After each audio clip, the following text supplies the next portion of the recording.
Assalamualaikum warahmatullahi wabarakatuh.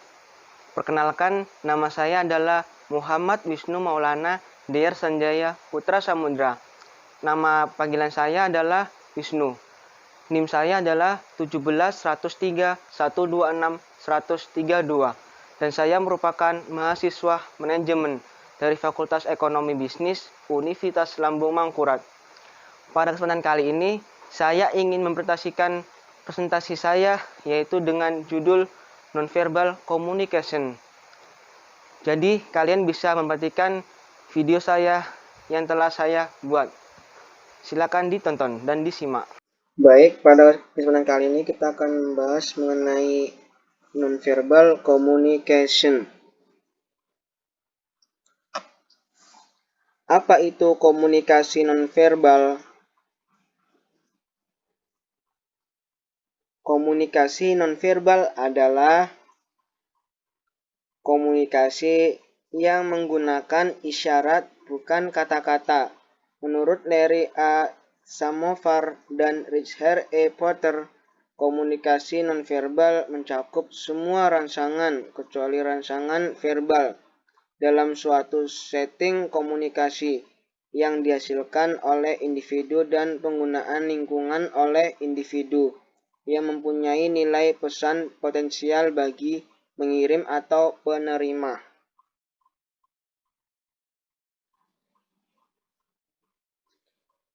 Komunikasi nonverbal adalah semua aspek komunikasi selain kata-kata itu sendiri.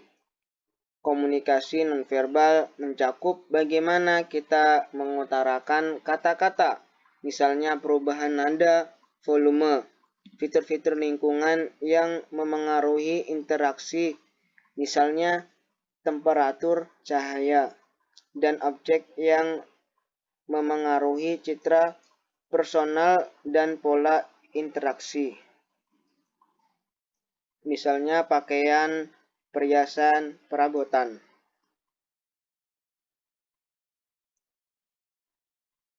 Jadi, dapat disimpulkan bahwa komunikasi nonverbal merupakan komunikasi yang didapat dari lingkungan sekitar yang keluar berupa isyarat dan itu mengartikan sesuatu. Dan biasanya komunikasi nonverbal diikuti komunikasi verbal berupa kata-kata guna mendukung atau penguat dalam komunikasi.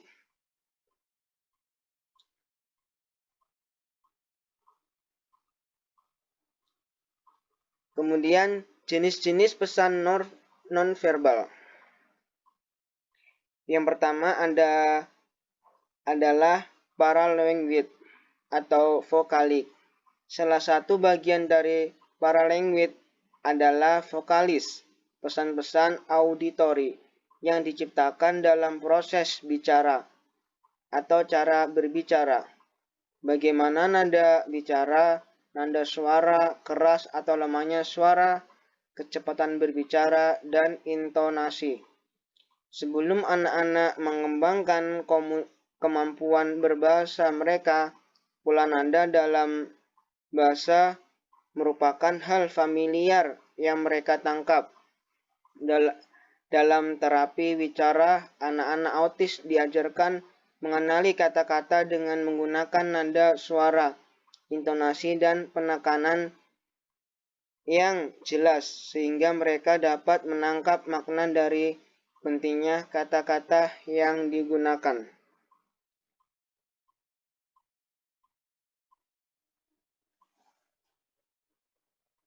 Selanjutnya yaitu kinesik.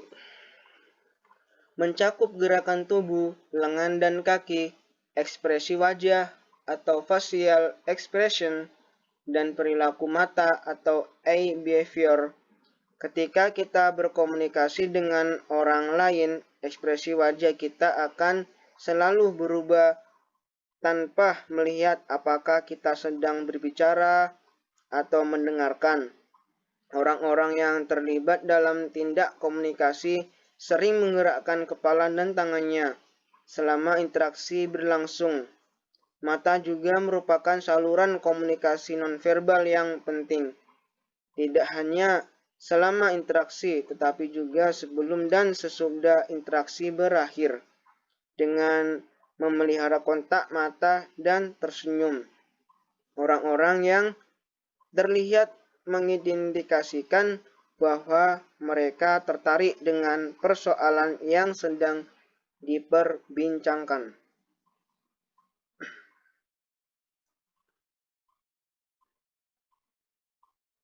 Selanjutnya yaitu haptics atau sentuhan.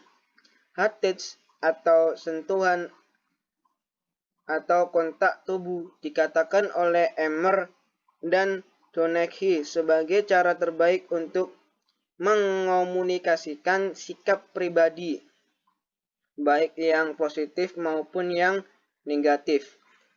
Frekuensi dan durasi sentuhan dapat menjadi indikator tentang persahabatan dan rasa suka di antara orang yang melakukannya. Contohnya pejabat tangan, berpelukan, menyentuh lengan atas atau persahabatan, menampar, memukul, mengelus kepala, mencium tangan, dan sebagainya.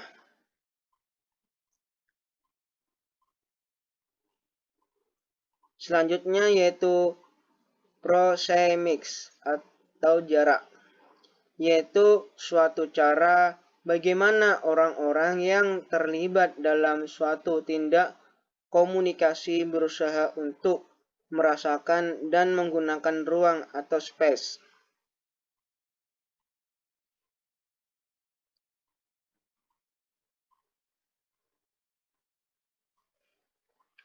Ciri-ciri komunikasi nonverbal. Yang pertama adalah pesan nonverbal bersifat komunikatif. Di Indonesia, saat seorang membaca buku di gerbong kereta api atau KA bisa jadi akan dianggap aneh. Ini karena di tempat kita budaya membaca belum mentradisi. Tetapi coba Anda perhatikan berapa banyak orang yang sibuk dengan gadgetnya. Orang yang sedang membaca buku di gerbong yang kebetulan Anda lihat itu jelas mengomunikasikan sesuatu pada orang-orang di sekitarnya. Bisa ia mengkomunikasikan, jangan ganggu saya sedang membaca. Saya sedang bosan di gerbong. Saya intelek loh, karenanya membaca buku dan lain-lain. Makna komunikasi tergantung orang yang melihatnya. Jadi, pesan-pesan dalam komunikasi nonverbal itu komunikatif atau mengomunikasikan sesuatu, bahwa kita tidak mungkin tidak berkomunikasi adalah sebuah kenyataan meskipun kita tidak bersuara. Apa yang seseorang lakukan dan tidak lakukan, apakah tindakan kita sengaja atau tidak sengaja, perilaku nonverbal memberikan pesan atau bersifat komunikatif. Jadi sekecil apapun perilaku nonverbal mengisyaratkan adanya pesan komunikasi. Yang kedua, pesan nonverbal itu kontekstual. Mengedipkan mata pada wanita cantik di bis yang bisa dimaknai genit atau mata keranjang. Sementara itu, mengedipkan mata dengan teman di meja samping warung bisa berarti ia tidak serius atas apa yang dikatakan. Mengedipkan mata dengan istri berarti rayuan. Ini berarti bahwa kedipan mata mempunyai makna yang berbeda dan sangat tergantung pada konteks atau situasi dan lingkungan. Jadi, perilaku nonverbal yang sama mengomunikasikan makna yang berbeda dalam konteks yang berbeda pula.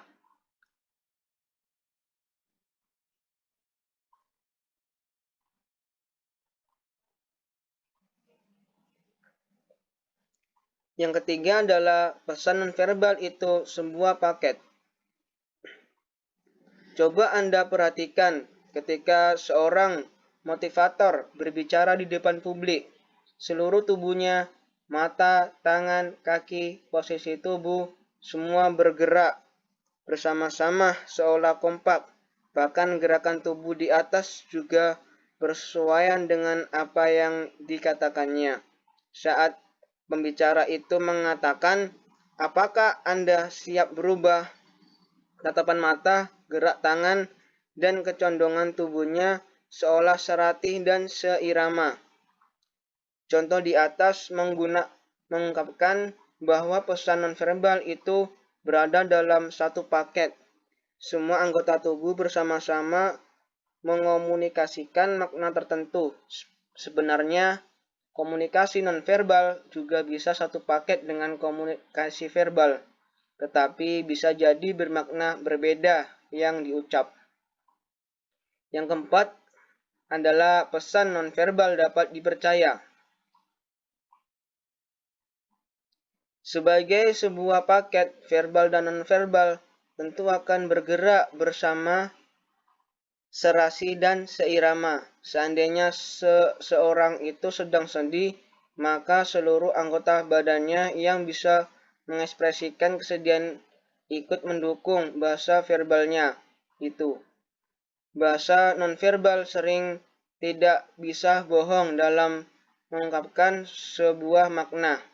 Namun demikian, baik perilaku verbal dan nonverbal sering membohongi kita. Dengan kata lain, perilaku-perilaku verbal dan nonverbal kadang tidak satu makna.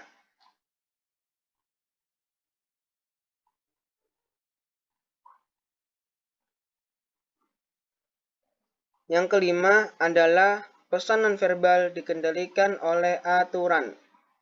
Mengapa seseorang tidak boleh bertepuk tangan riuh dalam waktu lama pada malam hari yang sunyi?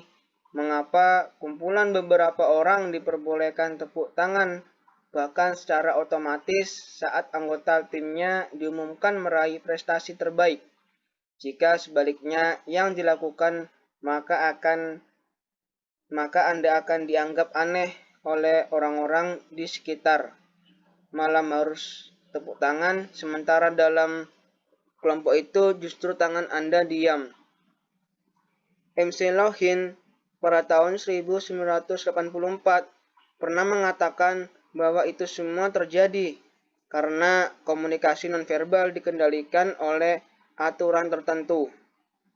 Aturan-aturan itu bisa dikarenakan adanya budaya masyarakat setempat, karena budaya bisa jadi antar budaya berbeda dalam aturannya. Pesan nonverbal bersifat metakomunikasi. Meta berasal dari bahasa Yunani, berarti luar atau samping.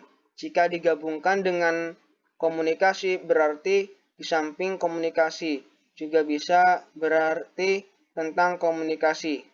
Kita juga pernah mendengar metabahasa yang berarti bahasa tentang bahasa. Jika dikaitkan dengan pesan atau metapesan, berarti pesan tentang pesan. Seseorang bisa jadi mengatakan ia tetap tegar dan ikhlas saat orang tuanya meninggal, namun ia terus-terusan meneteskan air mata dan raut mukanya menunjukkan kesedihan. Raut muka dan tetesan air mata itu disebut dengan metakomunikasi. Artinya ada pesan di luar apa yang dikatakan sebagaimana terungkap dalam pesan nonverbalnya. Tetesan air mata, dan raut muka sedih. Jadi pesan nonverbalnya itu komunikasi, pesan nonverbalnya metakomunikasi.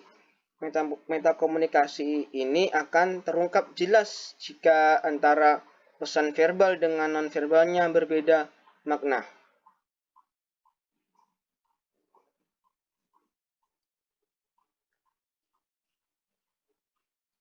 Adapun fungsi komunikasi nonverbal,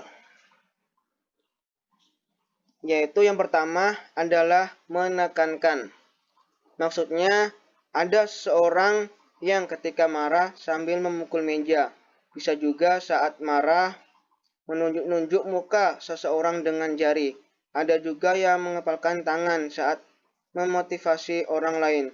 Apa yang dilakukan manusia sebagaimana digambarkan di atas menunjukkan bahwa komunikasi nonverbal memukul meja, menunjuk muka, mengapalkan tangan, itu berfungsi untuk menekankan apa yang diucapkan secara verbal. Mengepalkan meja dan menunjuk ke muka menekankan kemarahan. Mengapalkan tangan menekankan semangat. Istilah itu juga disebut dengan efek display. Kemudian yang kedua adalah melengkapi. Bisa jadi Anda pernah mendengar seseorang yang memimpin rapat bilang begini, "Baiklah, karena waktu sudah sesuai sebagaimana tercantum dalam undangan, rapat akan kita mulai." Orang yang bilang tersebut sambil menunjuk jam tangannya, menunjuk jam tangan salah satu komunikasi nonverbal. Fungsinya melengkapi pernyataan yang dilakukan secara lisan. Contoh lain saat seorang guru taman kanak-kanak atau TK bercerita kepada murid-muridnya. Coba perhatikan bahasa nonverbalnya saat ia bercerita. Saat menceritakan kesedihan, raut mukanya ikut sedih. Begitu juga saat menceritakan sesuatu yang gembira, ketakutan, atau bimbang. Semua bahasa tubuh yang dikemukakan guru TK itu melengkapi cerita yang disampaikan secara lisan. Selanjutnya yaitu menunjukkan kontradiksi. Pernahkah Anda memperhatikan orang saat memuji orang lain tetapi sambil mencibirkan mulut? Pernahkah pula Anda melihat orang yang setuju pada suatu gagasan sementara ia sambil mengedipkan mata yang menunjukkan bahwa yang dikatakan itu tidak benar? Dua contoh di atas menunjukkan bahwa komunikasi nonverbal itu menunjukkan kontradiksi terhadap apa yang dikatakan atau verbal. Kemudian yaitu mengatur. Pesan nonverbal juga bisa digunakan untuk mengatur. Misalnya saja seseorang menempelkan jari telunjuk ke bibir yang berarti menyuruh orang lain diam. Anda juga bisa menyuruh seseorang keluar dari ruangan dengan membukakan pintu. Lagi seorang teman menyuruh Anda mencatat informasi yang didapat dengan mengibaratkan tangannya menulis sambil melihat orang yang disuruh. Intinya bahwa pesan nonverbal bisa dipakai untuk mengatur selain pesan verbal tentunya. Selanjutnya yaitu mengulangi. Pesan nonverbal juga bisa mengulangi pesan verbal. Sekadar contoh, Anda sedang menunjuk arah. Di sebelah kiri itu rumah Pak Kepala Desa. Dengan jari telunjuk Anda mengarah ke rumah kepala desa itu. Selanjutnya adalah menggantikan. Seseorang bisa mengatakan tanda setuju hanya dengan menganggukkan kepala. Sementara itu, ia juga menggelengkan kepala untuk menunjukkan ketidaksetujuannya. Selanjutnya, yang terakhir adalah melihat kejujuran. Bahasa nonverbal juga bisa dipakai untuk melihat kejujuran seseorang. Contohnya, Salim dan Zainab, sepasang suami istri. Ia sudah hidup puluhan tahun sehingga saling mengetahui kebiasaan masing-masing. Zainab mengetahui bahwa ada kebiasaan suaminya. Jika menolak sesuatu, ia mengusap jenggotnya. Pada suatu saat, Zainab ingin mengajak suami dan anak-anaknya pergi ke Surabaya menengok ibunya. Meskipun Salim secara verbal setuju, tetapi secara nonverbalnya aslinya tidak setuju. Alasannya, ia mengatakan setuju sambil mengusap jenggot. Kemudian, penerapan komunikasi nonverbal, yaitu yang pertama adalah komunikasi nonverbal pada paralanguage. Yang kedua adalah komunikasi nonverbal pada kinesik, yaitu terdiri atas ekspresi wajah, gerakan tubuh, dan kontak mata. Yang ketiga adalah komunikasi nonverbal pada haptics atau sentuhan. Dan yang terakhir adalah komunikasi nonverbal pada proximity atau jarak. Kesimpulannya adalah komunikasi nonverbal adalah komunikasi yang menggunakan isyarat bukan kata-kata. Komunikasi nonverbal adalah semua aspek komunikasi selain kata-kata itu sendiri. Jadi dapat disimpulkan bahwa komunikasi nonverbal merupakan komunikasi yang didapat dari lingkungan sekitar yang keluar berupa isyarat dan itu mengartikan sesuatu. Menurut Ruben dan Stewart pada tahun 2005, komunikasi nonverbal memiliki beberapa saluran, yaitu paralanguage, wajah dan gerakan tubuh, kinestik atau kinestik, sentuhan atau haptik, penampilan fisik secara proximity atau jarak, dan chromatics atau waktu. Joseph A. DeVito pada tahun 2019 pernah mengungkapkan ada 6 ciri dari komunikasi nonverbal sebagai berikut. Yang pertama, pesan nonverbal bersifat komunikatif. Yang kedua, pesan nonverbal itu kontekstual. Yang ketiga, pesan nonverbal itu sebuah paket. Yang keempat, pesan nonverbal dapat dipercaya. Yang kelima, pesan nonverbal dikendalikan oleh aturan. Dan yang keenam adalah pesan nonverbal bersifat metakomunikasi. Mungkin itu saja presentasi yang bisa saya sampaikan pada tugas video kali ini. Sekian, see you next time. Akhirul kalam. Wassalamualaikum warahmatullahi wabarakatuh.